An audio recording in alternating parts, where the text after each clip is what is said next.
Characteristics that the targeting cell had modeled produced a collapse sequence that extended 140 meters along the main tunnel. The secondary command facility, 2.3 kilometers north, received the second MOP 4 minutes later. The 14 GBU 31 JADAMs worked through the secondary target list radar nodes.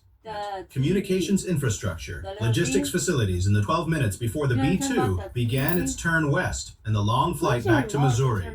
By ZO 517, the command architecture that had coordinated the IRGC's northern shore defense for 11 weeks had ceased to exist as a functioning network. ZO 530, the strait went quiet in a way that hadn't been true for 11 weeks.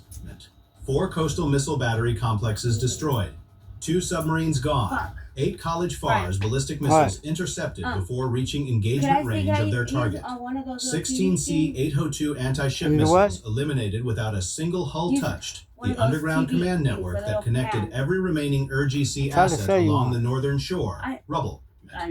American casualties across the engagement, 0 at 0512.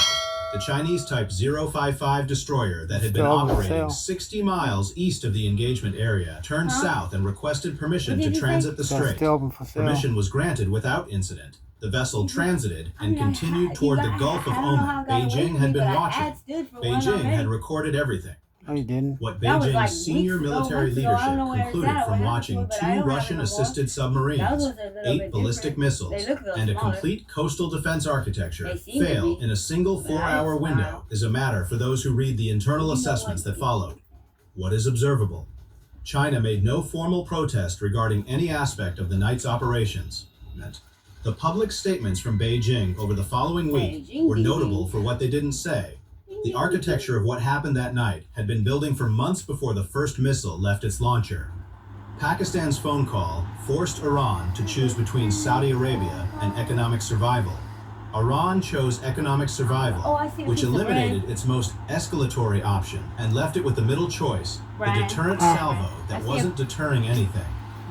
The deterrent failed because Aegis, Delaware, and 5 weeks of acoustic baseline mapping had prepared for exactly this salvo. The escalation to ballistic missiles failed because the infrared constellation and SM-3 Block I interceptors had been positioned for exactly this escalation. The submarine reserve failed because Delaware had been tracking it for 8 days. None of it was luck. All of it was preparation that ran longer than the engagement itself. The checkmate wasn't the B-2, it wasn't the Tomahawks, it wasn't the SM-6, or the SM-3, or the Mark 48 torpedo.